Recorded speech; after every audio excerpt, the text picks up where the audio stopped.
ہرقل شاہ روم نے قریش کے قافلے میں ایک آدمی بلانے کو بھیجا، اور اس وقت یہ لوگ تجارت کے لیے ملک شام گئے ہوئے تھے، اور یہ وہ زمانہ تھا جب رسول اللہ صلی اللہ علیہ وسلم نے قریش اور ابو سفیان سے ایک وقتی عہد کیا ہوا تھا۔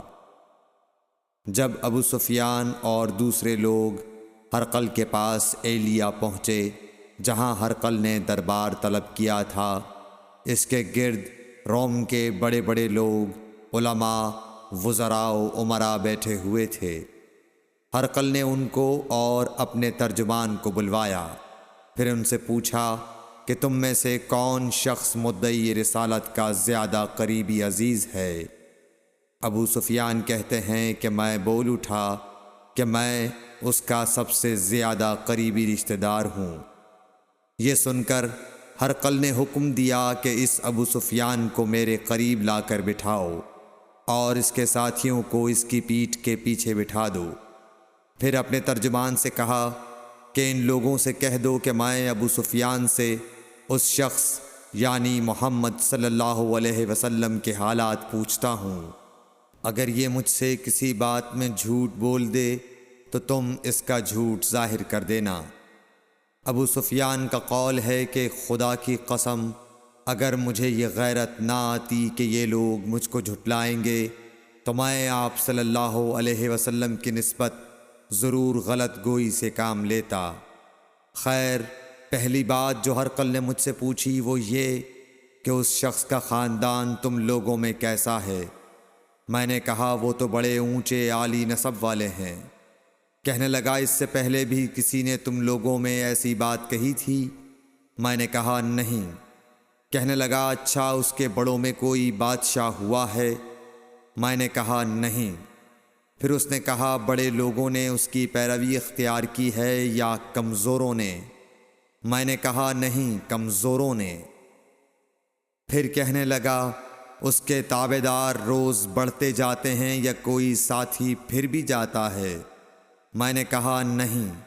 کہنے لگا کیا اپنے اس دعوی نبوت سے پہلے کبھی کسی بھی موقع پر اس نے جھوٹ بولا ہے؟ میں نے کہا نہیں، اور اب ہماری اس سے صلح کی ایک مقررہ مدت ٹھہری ہوئی ہے، معلوم نہیں وہ اس میں کیا کرنے والا ہے۔ ابو سفیان کہتے ہیں میں اس بات کے سوا اور کوئی جھوٹ اس گفتگو میں شامل نہ کر سکا۔ ہرقل نے کہا کیا تمہاری اس سے کبھی لڑائی بھی ہوئی ہے؟ ہم نے کہا کہ ہاں۔ بولا پھر تمہاری اور اس کی جنگ کا کیا حال ہوتا ہے؟ میں نے کہا لڑائی ڈول کی طرح ہے، کبھی وہ ہم سے میدان جنگ جیت لیتے ہیں اور کبھی ہم ان سے جیت لیتے ہیں۔ ہرقل نے پوچھا وہ تمہیں کس بات کا حکم دیتا ہے؟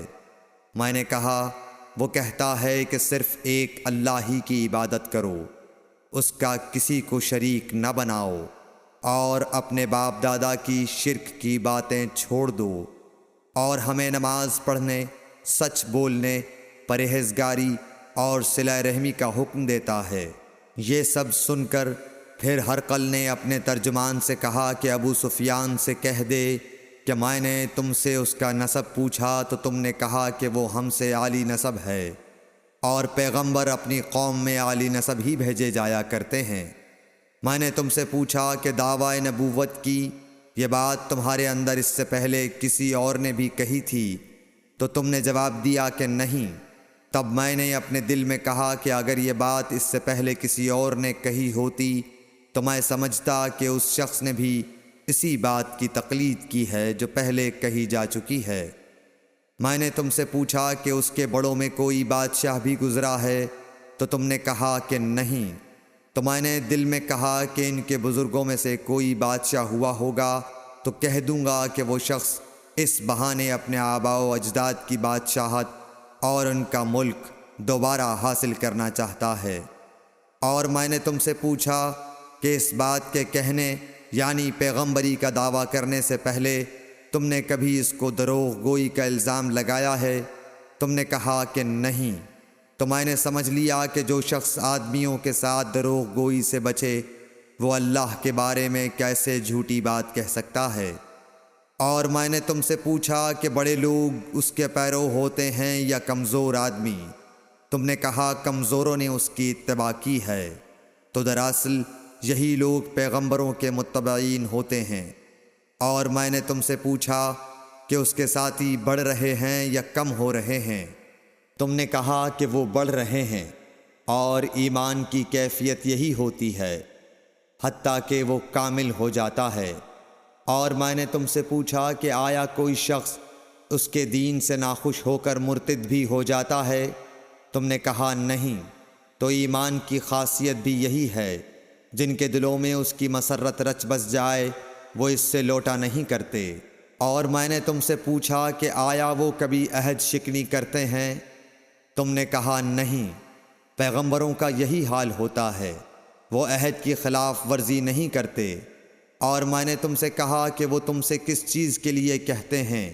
تم نے کہا کہ وہ ہمیں حکم دیتے ہیں کہ اللہ کی عبادت کرو، اس کے ساتھ کسی کو شریک نہ ٹھہراؤ، اور تمہیں بتوں کی پرستش سے روکتے ہیں، سچ بولنے اور پرہیزگاری کا حکم دیتے ہیں۔ لہٰذا اگر یہ باتیں جو تم کہہ رہے ہو سچ ہیں تو ان قریب وہ اس جگہ کا مالک ہو جائے گا کہ جہاں میرے یہ دونوں پاؤں ہیں۔ مجھے معلوم تھا کہ وہ پیغمبر آنے والا ہے، مگر مجھے یہ معلوم نہیں تھا کہ وہ تمہارے اندر ہوگا۔ اگر میں جانتا کہ اس تک پہنچ سکوں گا تو اس سے ملنے کے لیے ہر تکلیف گوارا کرتا۔ اگر میں اس کے پاس ہوتا تو اس کے پاؤں دھوتا۔ ہرقل نے رسول اللہ صلی اللہ علیہ وسلم کا وہ خط منگایا جو آپ نے وحیہ کلبی رضی اللہ تعالیٰ عنہ کے ذریعے حاکم بصرہ کے پاس بھیجا تھا، اور اس نے وہ ہرقل کے پاس بھیج دیا تھا۔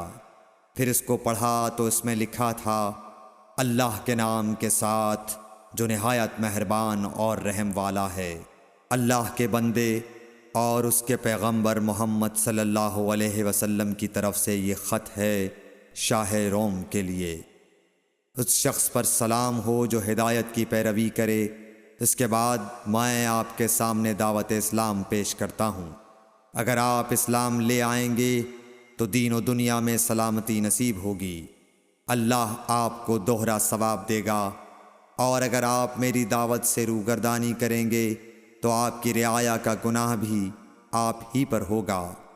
اور اے اہل کتاب، ایک ایسی بات پر آ جاؤ جو ہمارے اور تمہارے درمیان یکساں ہے، وہ یہ کہ ہم اللہ کے سوا کسی کی عبادت نہ کریں اور کسی کو اس کا شریک نہ ٹھہرائیں، اور نہ ہم میں سے کوئی کسی کو خدا کے سوا اپنا رب بنائے۔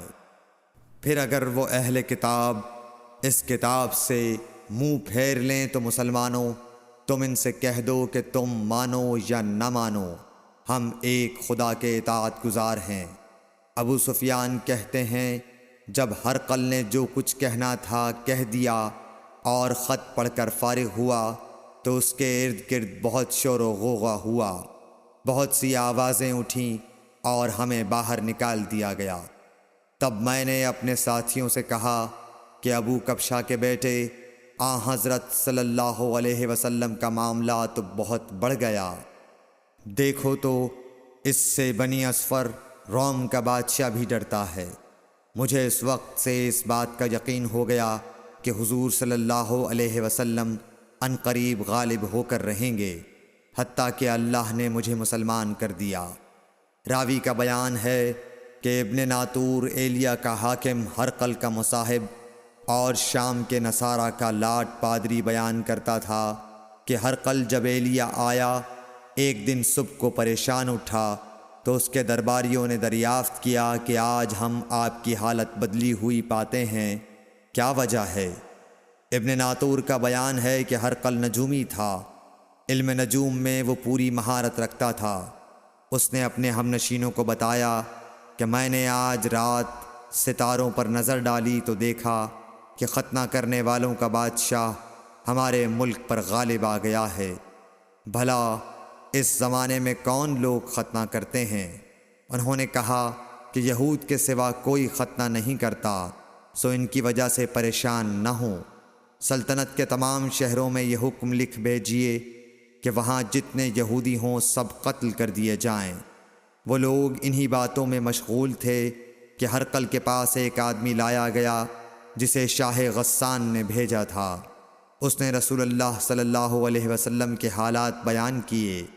جب ہرقل نے سارے حالات سن لیے تو کہا کہ جا کر دیکھو وہ ختنہ کیے ہوئے ہے یا نہیں۔ انہوں نے اسے دیکھا تو بتلایا کہ وہ ختنہ کیا ہوا ہے۔ ہرقل نے جب اس شخص سے عرب کے بارے میں پوچھا تو اس نے بتلایا کہ وہ ختنہ کرتے ہیں۔ تب ہرقل نے کہا کہ یہی محمد صلی اللہ علیہ وسلم اس امت کے بادشاہ ہیں جو پیدا ہو چکے ہیں۔ پھر اس نے اپنے ایک دوست کو رومیہ خط لکھا اور وہ بھی علم نجوم میں ہرقل کی طرح ماہر تھا۔ پھر وہاں سے ہرقل حمص چلا گیا۔ ابھی حمص سے نکلا نہیں تھا کہ اس کے دوست کا خط اس کے جواب میں آ گیا۔ اس کی رائے بھی حضور صلی اللہ علیہ وسلم کے ظہور کے بارے میں ہرقل کے موافق تھی کہ محمد صلی اللہ علیہ وسلم واقعی پیغمبر ہیں۔ اس کے بعد ہرقل نے روم کے بڑے آدمیوں کو اپنے حمص کے محل میں طلب کیا اور اس کے حکم سے محل کے دروازے بند کر لیے گئے۔ پھر وہ اپنے خاص محل سے باہر آیا اور کہا، اے روم والو، کیا ہدایت اور کامیابی میں کچھ حصہ تمہارے لیے بھی ہے؟ اگر تم اپنی سلطنت کی بقا چاہتے ہو تو پھر اس نبی صلی اللہ علیہ وسلم کی بیعت کر لو اور مسلمان ہو جاؤ۔ یہ سننا تھا کہ پھر لوگ وحشی گدھوں کی طرح دروازوں کی طرف دوڑے، مگر انہیں بند پایا۔ آخر جب ہرقل نے اس بات سے ان کی یہ نفرت دیکھی اور ان کے ایمان لانے سے مایوس ہو گیا تو کہنے لگا کہ ان لوگوں کو میرے پاس لاؤ۔ جب وہ دوبارہ آئے تو اس نے کہا، میں نے جو بات کہی تھی اس سے تمہاری دینی پختگی کی آزمائش مقصود تھی، سو وہ میں نے دیکھ لی۔ تب یہ بات سن کر وہ سب کے سب اس کے سامنے سجدے میں گر پڑے اور اس سے خوش ہو گئے۔ بالآخر ہرقل کی آخری حالت یہی رہی۔ صحیح بخاری حدیث نمبر 7۔